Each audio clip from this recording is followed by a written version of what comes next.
Hey geeks and gamers, and welcome back to my channel. Today we're going to upgrade this, the kids gaming PC, from 10th gen to a 12th gen CPU and move everything to a different case for better performance and cooling. Let's do it!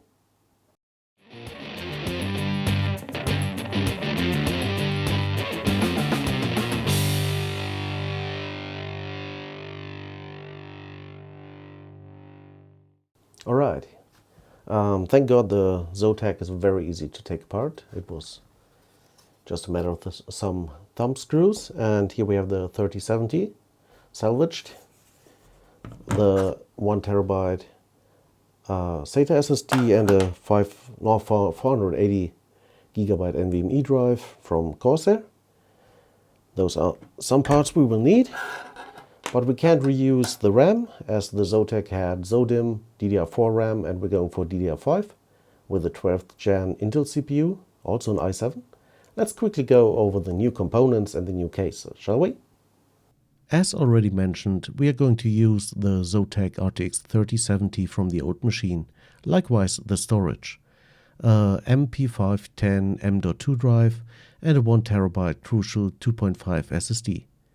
With regards to RAM, we're going with 32 GB of G.Skills DDR5 5600 MB memory. The main board is the ROG Strix B660i Gaming Wi-Fi board, an RTX board that supports up to 13th gen Intel CPUs for future upgrades and requires DDR5 memory, hence the DDR5 G.Skill memory. The board features the B660 chipset, which has all the bells and whistles we might ever need. PCI Express 5 support, 2.5 Gigabit Ethernet, 8 rear USB ports, and Wi-Fi 6 and Bluetooth 5.2 support. The CPU is an Intel 12th Gen 12700 CPU, the non-K version, but with integrated graphics to speed up encoding in Premiere and help out with some minor tasks. Furthermore, we are free to upgrade to a 13th Gen Intel CPU in a year or two. CPU cooler wise, I decided to go with a 240mm NZXT Kraken X53 AIO. Plenty of cooling capacity, and the pump features a nice infinity mirror design with RGB. Last but not least, the case. I went with a Fractal Design Torrent Nano. It is an ITX case with plenty of room to build in. It is optimized for airflow, so the AIO went to the front, pulling in air, and another 120mm fan at the rear pushes out air. It takes a standard ATX power supply and hides it in a compartment, which is really nice. Furthermore, it comes with dust filters for the front and bottom and allows for nice and clean cable management. Alright, with the components out of the way, it's time to build. But I don't like to build directly into the case. If there are any issues, problems, incompatibilities, you notice it when everything's in the case and basically you have to take everything apart again. So I like to set up a test bench on the table itself. Here's the power supply. You need, as it's modular, you need some cables. You need the 24-pin ATX main connector that goes to the main board. You need the 8-pin CPU power connector. And I like to place the main board on the box itself, because that way you've got a nice stand for your main board. And if you need to put the GPU in there, you can see that the bracket nicely, let's put it in. Oh, come on. Don't be shy, get in there. The bracket nicely overlaps here. Otherwise you would have to put it at the side of the table and it might fall off the table or stuff like that. It's a really nice way to do it. Just put it on the box. We don't need the GPU now, because we've got a 12th gen CPU with integrated graphics, so we're fine. But if you don't have that, you need to put in the GPU to test, and you also need to power the GPU with a according cable, not table, too many tables. Yeah, so we don't need that, and I like to make sure that everything works before putting it in the case, and especially I like to update the BIOS and stuff like that. Okay, let's do it. Let's put in the RAM and the CPU and crank it up. Honestly, don't be too scared to put things together on the table. I haven't fried anything in 25 plus years. And basically it's like Lego. You can't even put this power connector in the wrong way. You can't, unless you use a hammer or brute force, okay? So don't be scared.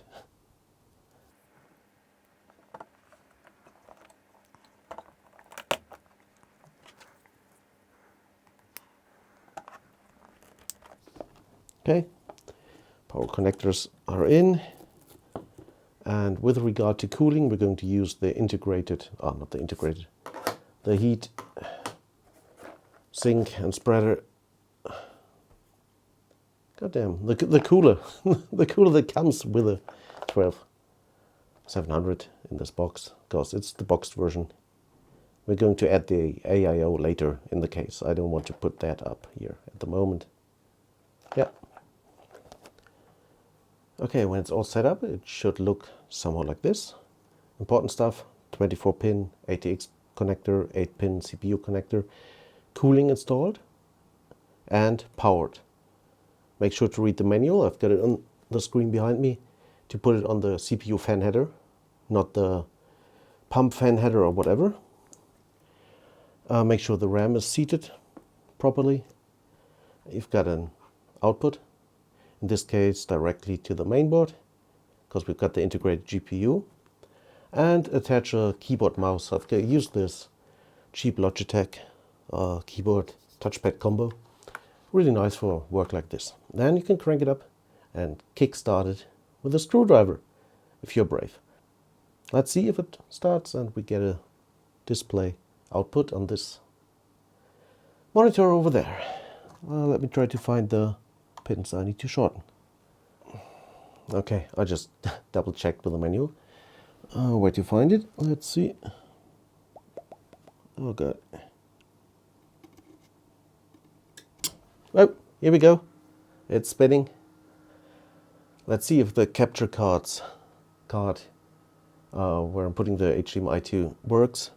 Sometimes it doesn't like to show up on the first try. We'll see. This might take a moment. It might even stop and restart. It might be memory tray. There's the image. We've got the... Yep, there we go. New CPU installed. Perfect. On AMD systems, this can take longer. The memory training is really slow, especially on the 7000 series. This was very fast indeed. So it's time to update the BIOS. So I quickly downloaded the BIOS file, put it on a USB stick and booted into the BIOS. Went to the tools section and to Easy Flash. And yeah, that's it. You confirm that you want to update the BIOS, and here it goes. This will take a moment, so I sped it up in the video, because we don't have to sit here watching the BIOS update. Just don't power off your system or press reset, or just wait till it's finished. Fast forward, and here we are. Just hit OK and the system will reset. Et voila, it's booting back up, and it should stop at, yeah, a screen like this. Press F1 to re-enter the BIOS and activate XMP for the memory. Okay, build disclaimer. I did not film myself building this whole PC and putting everything in the case. I installed Windows, and here is the final result for this build, followed by the benchmark results. Enjoy!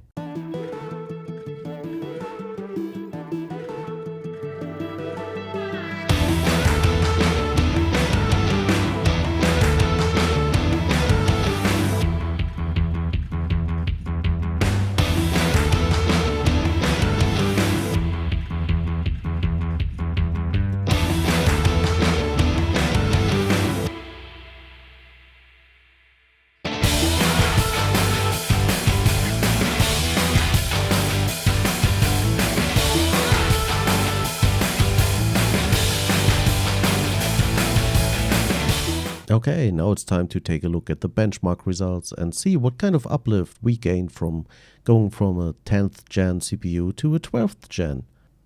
Okay, let's start with Assassin's Creed Valhalla in 1080p at the ultra high preset. By the way, all the following benchmarks were performed in 1080p. As you can see, we do not really gain anything significant with regard to the average frame rate, but we raised the min FPS significantly. Max FPS also sees a bump up in numbers, but that is less noticeable while gaming. Cyberpunk 2077 at the ultra high preset without RT or DLSS shows something similar. We mainly enhanced the min FPS numbers while maintaining the same average FPS. Next up is Red Dead Redemption 2. As you can see, the average and max FPS do not see any real performance increase by switching to the 12th gen CPU. Basically, this shows that we are kind of GPU limited during this run of Red Dead Redemption 2, and the faster CPU does not really help.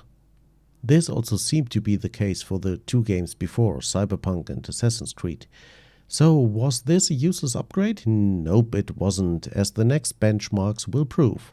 So don't skip ahead and check this out. Here we go with the Shadow of the Tomb Raider at the highest preset. We get a nice bump up in the average FPS. I did not measure min and max, sorry. So we gain a nice performance uplift in this title, and it shows that some games benefit more from faster CPUs than others. Basically, it means we were kind of bottlenecked by the CPU here, and with a faster 12th gen, the game is capable of pushing out more FPS through the GPU.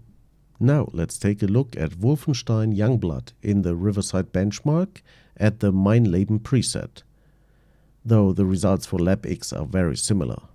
We can easily spot an uplift in min, average and max FPS in this title.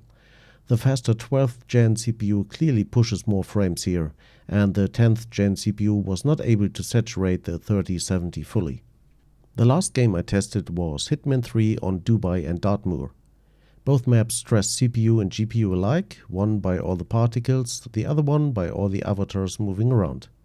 So this title clearly benefits from a faster CPU too, and the switch to the 12th gen gave us a nice uplift in performance, as you can see. How much faster is the i7-12700 versus the i7-10700 really, like in CPU heavy tasks? 3D Mark has a separate CPU and GPU stress test in the TimeSpy benchmark. While we only see an increase in the graphics score by around 7%, the 12700 scores almost double the score of the 10700 in the CPU test.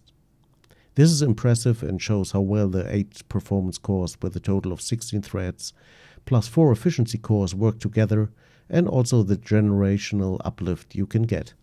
Last but not least, let's take a look at Cinebench R23. The 10700 scores around 8500 points here. Don't forget, it is not well cooled in the small Zotac case and therefore cannot hold high boost clocks for a long time. But look at the 12700 going in this test. The fractal design case plus water cooling really allows the 12700 to boost high and for a long period. Plus architectural and generational benefits, we score almost 22,000 points. This is more than 2.5 times the score of the 10700. This is really impressive. So what is my final verdict? Was the upgrade worth it? Absolutely. The Zotac case had too many limitations for me, and the fans were super loud spinning at high RPM. Although not all games benefit from a faster CPU, if you are already GPU limited anyway, 50% of the titles tested saw a nice uplift in performance. On production workloads, the 12700 really shines in comparison to the 10700, and in a year or two I can still easily upgrade to a 13th gen CPU if more performance is really required. The new system runs also super quiet, and honestly it is really good looking. Okay, I hope you enjoyed this video. Don't forget to like, subscribe and ring that bell. See you in the next one. Stay safe. Alpha over and out.